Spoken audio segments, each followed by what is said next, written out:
Hello and welcome to About Books. I'm here with Ruth Less to talk about her latest novel, Divine Timing. Hi Ruth, welcome to the show. Hello. It's great to have you here. I'd love you to tell us a little bit about how you started to write and where this particular book falls in. I think it's a 5-part novel series that you've written.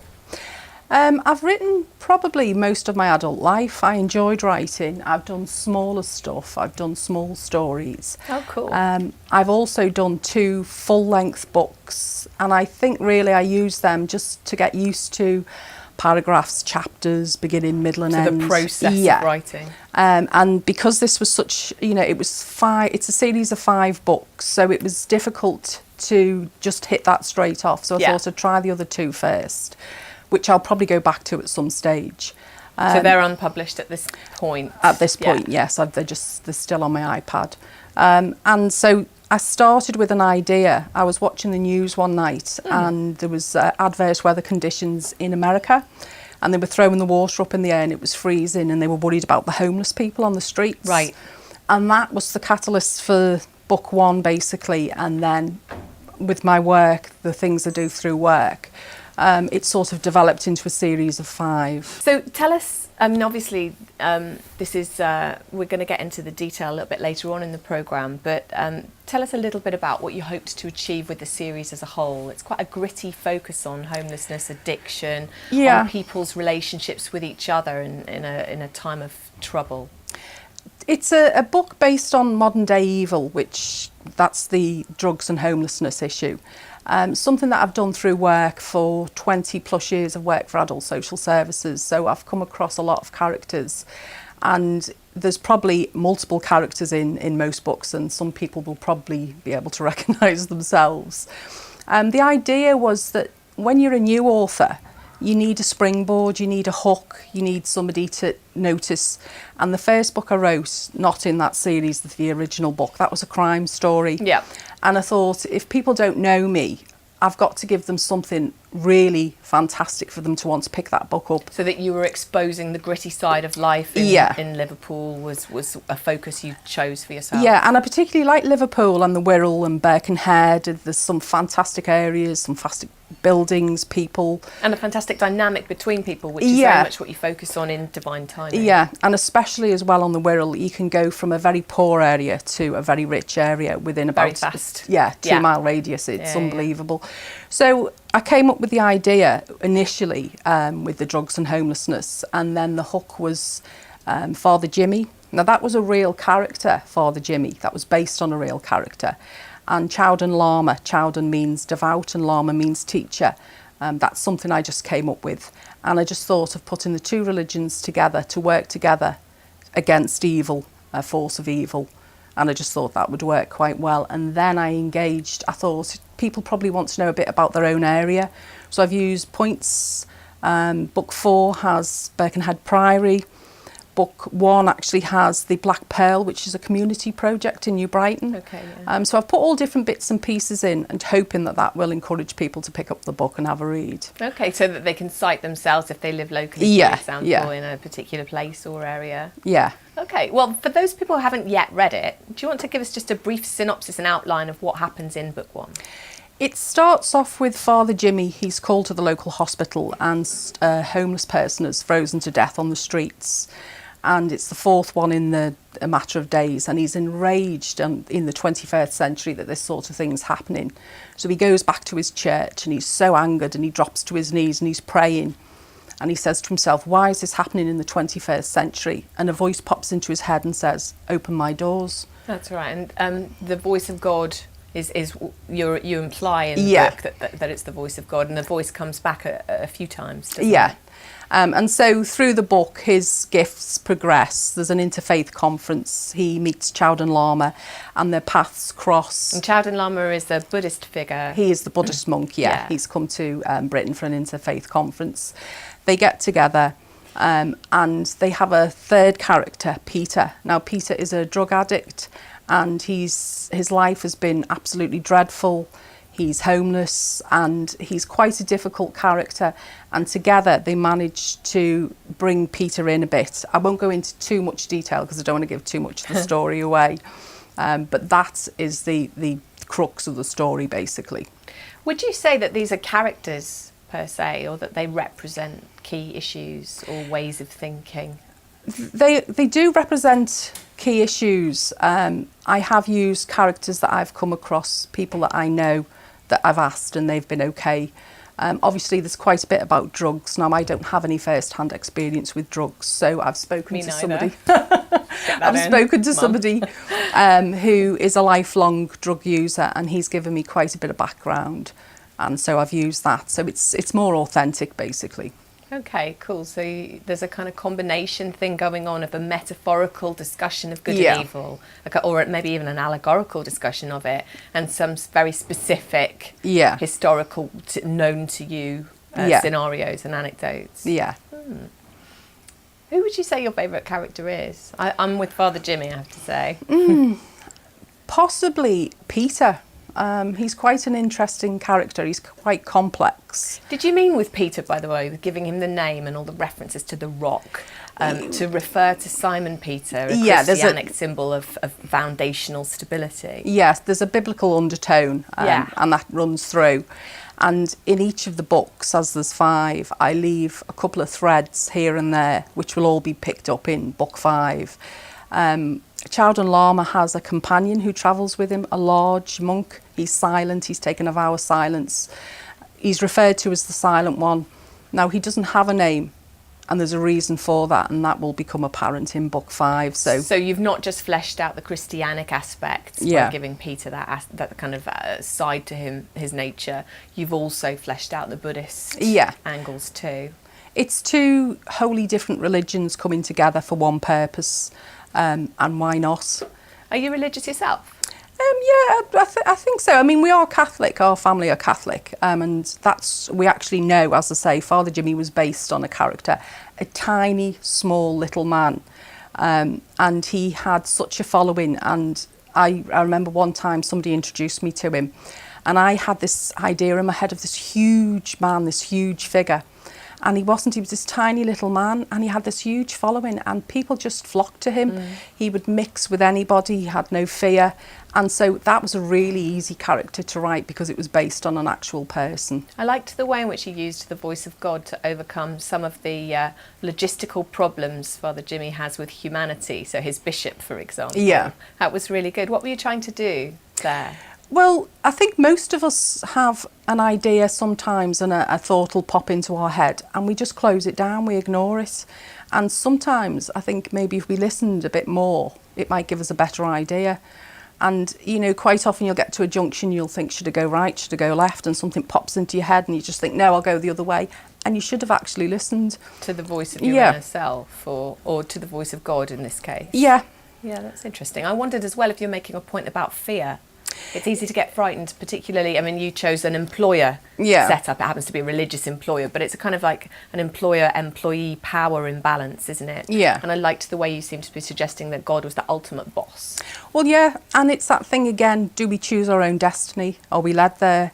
You know, do things just come up? Is it a coincidence? So I like to have a look at those issues.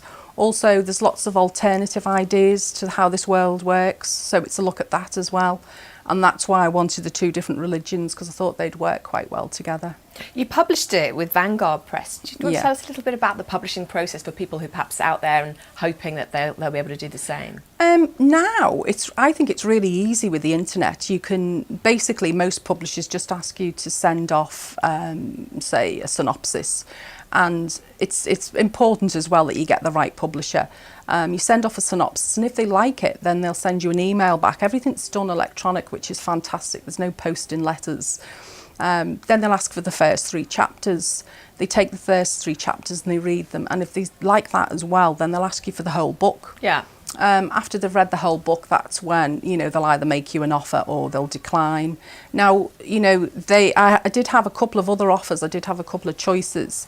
But I also had quite a lot of turn downs as well. So I'd say to people, don't be discouraged, because the writing of the book, I find the easy bit. This sort of publishing it and getting yourself known, I think, is more difficult.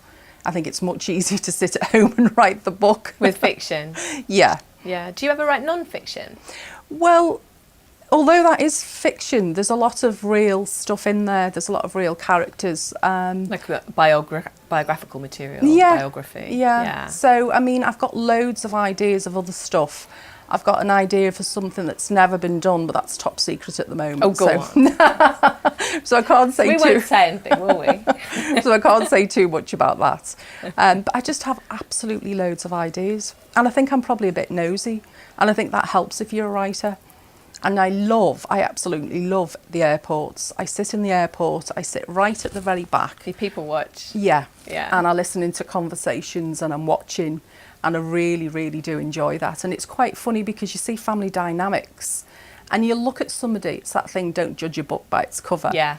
And you've got an impression of a family unit and then you sit back quietly, you've got a cup of coffee and you just watch and it's not what you're expecting. Yeah, and it's quite interesting. And I've always got a little book or my phone and it jot notes in that all the time. Excellent. Well, thank you. We're going to come back after the break and drill down into the detail of divine timing a little bit more with Ruth Less.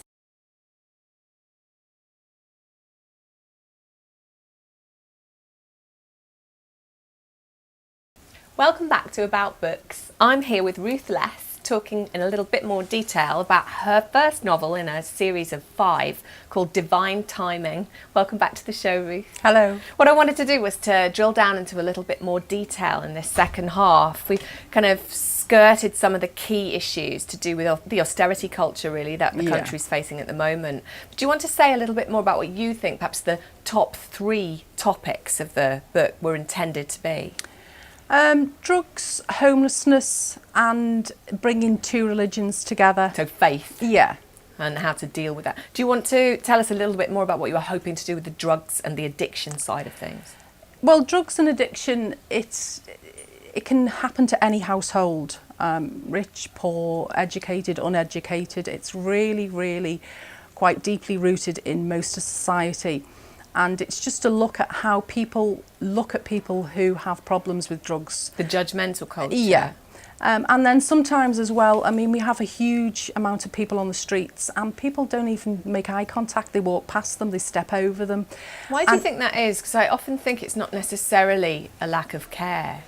I sometimes think people are, I mean, I'm used to working in the community. I'm used to working with people, so that's not a problem for me. But some people are worried about what will happen if they do approach them. Would they be rude to them? Would they shout at them? You know, they just don't know how to handle it sometimes.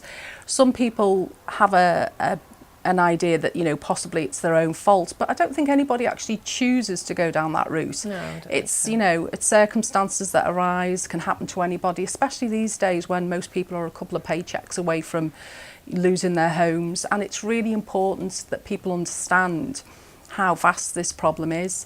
And it is a modern day evil. You know, it can get into anywhere. People sort of think I can control drugs, I'll just take social drugs. So are you against all drug use? Well, yeah, basically, because at the end of the day, all it brings is pain and heartache for the families, not so much the drug user, because quite often, you know, they don't really understand how it's going to affect the rest of their family, their friends. And so it's really important that we look at these issues and how they get into families and what's the best.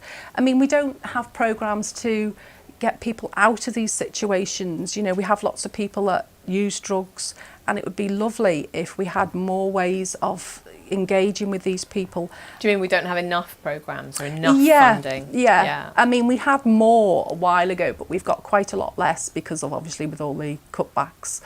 And I do realise that, you know, they have to cut somewhere, but long term, it's not cost effective. It actually ends up costing more money. What about alcohol? Alcohol is the sociably acceptable drug, and quite a lot of people think that they can handle it. There's a lot of people that are working addicts, you know, they go to alcohol work. And functional alcoholism, which is what you're talking Yeah. about, does that feature much in the book? Yes, it does, and in the other stories as well. You know, we do touch on these subjects that are part of everyday life and part of people's everyday life. And when people are struggling, rather than using alternative therapies, they tend to turn to something that's sociably acceptable, which is drink, and it's easy to get your hands on these days. You can pretty much get it from dawn till dusk. Yeah, that's true. And would you say that these were issues that you were particularly concerned about in a Liverpool context or sort of internationally? It's international, I would say. I particularly like writing about the local area. Yes. They say write about what you know, and so it does make it a lot easier. And in some of the other books as well, we do go further afield, but it's nice to write about what you know. It's a community that I've worked in, and it's easy to write about somewhere that you know where all the vantage points are. Are you writing about recovery as much as you're writing about addiction? Is there a positive focus? Would you say? When somebody's given a second chance, when somebody stretches out the hand and gives somebody a second chance, it can make all the difference. And sometimes it's something as simple as stopping and talking to somebody can make a huge difference to that person's life. So that's why the character of Father Jimmy in particular is an important focus for the key addictive behavioural patterns of your male protagonist. Yeah, he's a very important character, Father Jimmy, and traditionally he came to Liverpool. It was a rundown parish. He took it over. He inherited the vinegary housekeeper as well, Thurza. Yeah, I love that. And somewhere along the lines, he had this divine intervention. It came to mind. He acted on it. You've got that in the first section of this book as a kind of two angels behind your character Peter. Yeah. Do you want to say a little bit about that without giving too much away? That just represents good and evil, the powers of good and evil. So it's very Faustian, Dr. Faustus, that scene. And it's quite easy to represent good and evil with the angels, dark and a light angel. Yeah. And most people would understand that. And it's how people in life, they have to make choices. So it's really about temptation. Yeah. Yeah. And it's which way he goes, and it makes it a lot easier to explain the story using the angels. Do you believe in angels? Why not? Why not? So you believe in faith as a positive response to the world's troubles, would you say? Obviously, you've got two different religious faiths that are meant to symbolise Eastern and Western ways of thinking about belief. Do you have any non-religious characters in the text that you think still symbolise faith in humanity or faith in love? Well, when we start out, initially Peter has no faith at all. And he's quite in life, in his future. And what's happened, basically, he has a backstory, how he's got to where he is, why he's like he is. And as we go through the books, we do go back into all the characters' backstories. Even Thurza, she's a vinegary elderly housekeeper. She has a backstory as well. And so it just shows why people end up where they are and why their character is the way it is, and how, with a bit of guidance, a bit of support, how people can change. Do you have faith in the family unit too, in a more secular sense? Do you want to say a little bit about that? Yeah, in that book as well, we refer to the Father Jimmy's family unit, and it's an inherited family unit, and it consists of, he classes the monk, the silent one, Thurza, Peter.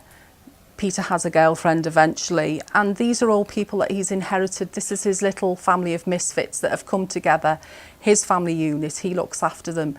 And whether it's a biological family unit or not, it doesn't make any difference at all. I really think that, definitely, yeah.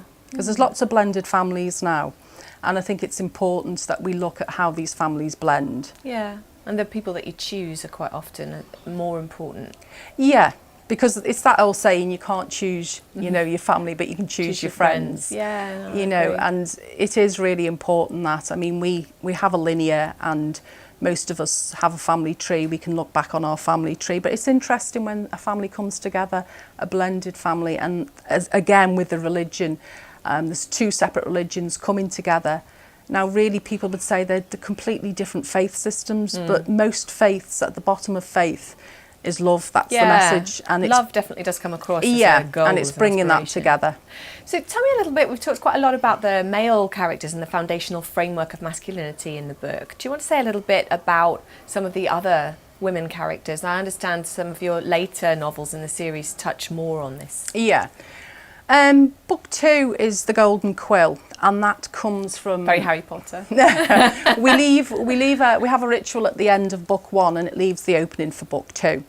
And then in book 2, we bring in 2 new characters, Jessica and Zach. Cool. And they work in pharmaceutical industry.